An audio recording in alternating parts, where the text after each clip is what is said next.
कलयुग को सभी युग में से सबसे सर्वश्रेष्ठ क्यों कहा गया है और ऐसा किसने बताया, और कलयुग में सबसे बलवान व्यक्ति किसको माना जाएगा। लेकिन क्या आप जानते हैं कि कलयुग में महाभारत जैसा एक और महायुद्ध भी होने वाला है?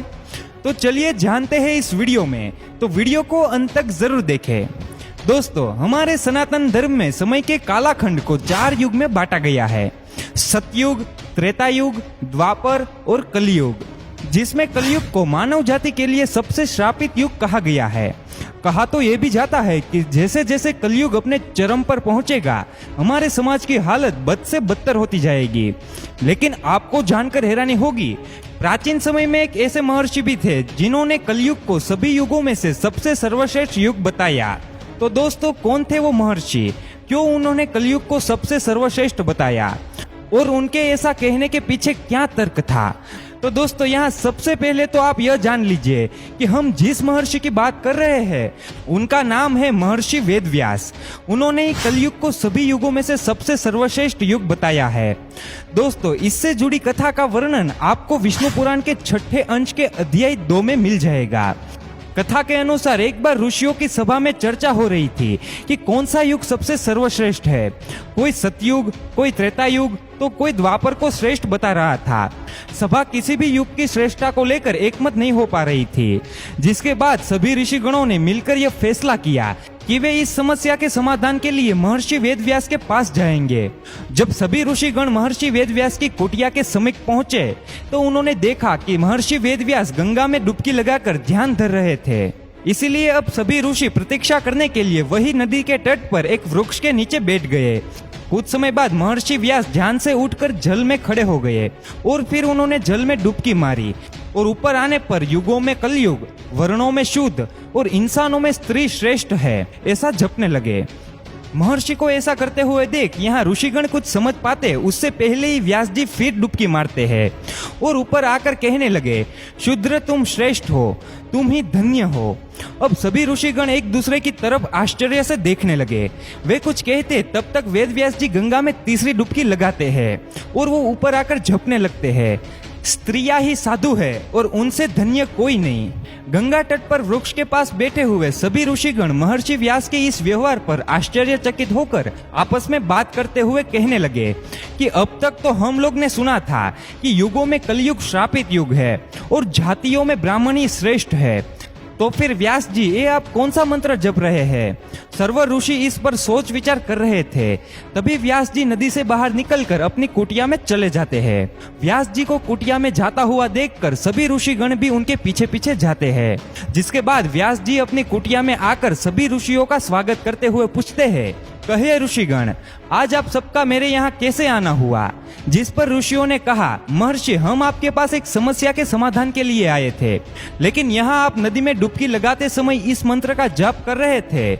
उस मंत्र ने हम सभी को आश्चर्य में डाल दिया है कि आखिर कलयुग सभी युगों में श्रेष्ठ कैसे हुआ। कृपया करके आप इसका जवाब दे।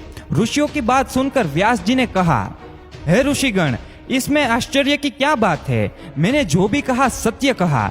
मनुष्य को जो फल सतयुग में 10 वर्ष कठोर तप करने के बाद मिलता है, वही फल मनुष्य को त्रेता में 1 वर्ष में, द्वापर में 1 महीने में और कलयुग में 1 दिन में प्राप्त हो जाएगा।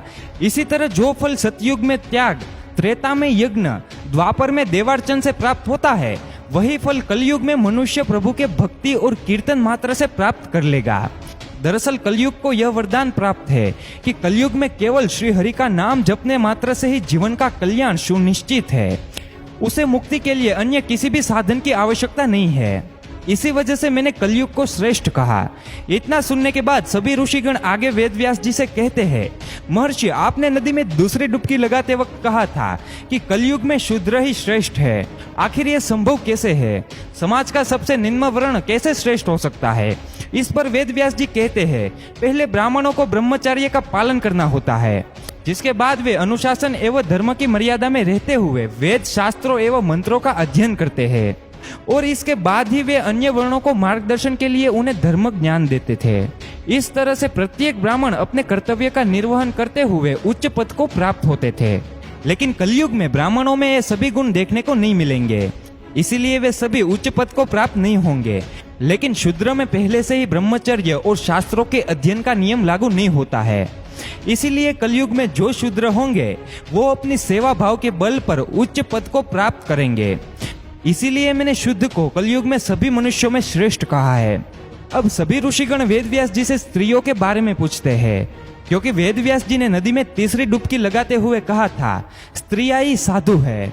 इस पर वेदव्यास जी कहते हैं, कलयुग में लोग धर्म के मार्ग से भटक जाएंगे, चारों ओर अधर्म का बोलबाला होगा।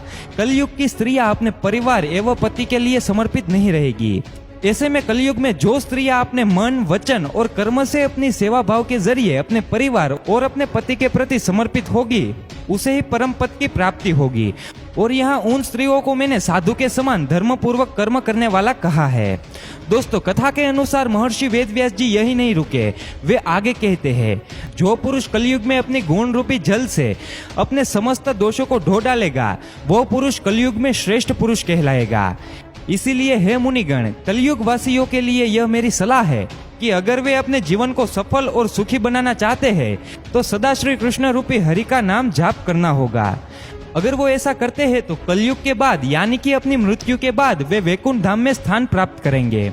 इन सभी बातों को कहने के बाद महर्षि व्यास जी सभी ऋषियों को कहते हैं कि हे मुनिवर, मुझे उम्मीद है कि मैंने आपकी सभी शंकाओं का समाधान कर दिया। इसीलिए आप बताइए कि आप सबका यहाँ कैसे आना हुआ। इस पर सभी ऋषियों ने एक स्वर में कहा, हे महर्षि, हम यहाँ आज जिस शंका को लेकर आए थे वो आपकी कृपा से अब दूर हो गई है। ऋषियों के मुख से यह बात सुनकर व्यास जी अब मुस्कुराने लगे। दोस्तों, अगर आप ध्यान देंगे तो आजकल कलयुग में जिस तरह से घटनाएं घट रही है, ऐसे में महर्षि व्यास जी की बातें सच होती नजर आ रही है। वैसे दोस्तों, आजकल कलयुग में दिन प्रतिदिन जिस तरह से अधर्म बढ़ता हुआ नजर आ रहा है, ऐसे में बहुत से लोगों का मानना है कि कलयुग का अंत अब नजदीक आ चुका है। अगर आपको भी ऐसा लगता है तो हम आपको बता दें कि कलयुग के अंत होने में अभी बहुत समय बाकी है। और यह बात हम पूरे दावे के साथ इसीलिए कह रहे हैं क्योंकि आर्यभट्ट ने अपनी पुस्तक आर्यभट्टियम में कलयुग के आरंभ का वर्णन किया है। इस पुस्तक के मुताबिक जब आर्यभट्ट 23 साल के थे, उस वक्त कलयुग का 36वां वर्ष चल रहा था। और अगर इस हिसाब से देखा जाए तो कलयुग की शुरुआत 3102 ईसा पूर्व हुई थी। जब ऐसे में अगर कलयुग की समाप्ति की बात करें तो इसका भी हमारे धर्म के पुराण में वर्णन मिला है, जहां कलयुग की कुल कालावधि 4,32,000 साल बताई गई है। और जब आप इन सभी आंकड़ों पर गौर करेंगे तो आप पाएंगे कि 427 के बाद कलयुग और उसके साथ ही संपूर्ण मनुष्य जाति का अंत हो जाएगा और एक बार फिर से नए युग की शुरुआत होगी, जिसे सतयुग के नाम से जाना जाएगा। दोस्तों, श्रीमद् भागवत गीता पुराण के 12वें स्कंद में भी इस बात का जिक्र है कि कलयुग के अंत और सतयुग के सदी काल में इस धरती पर भगवान विष्णु अपने कल्कि अवतार में अवतरित होंगे। इस समय काल में वे धरती पर से पापियों का संहार कर देंगे, जिसके बाद धरती पर भयंकर प्रलय आएगा और ये प्रलय ही धरती पर से संपूर्ण मनुष्य जाति का अंत कर देगा। तो दोस्तों, ये थी कलयुग की कुछ असली सच्चाई। क्या आपको इसके बारे में पहले से ही पता था? अपना जवाब हमें कमेंट्स में जरूर बताइए। और वीडियो अच्छा लगा हो तो वीडियो को लाइक करिएगा और जितना हो सके उतना वीडियो को शेयर करिएगा।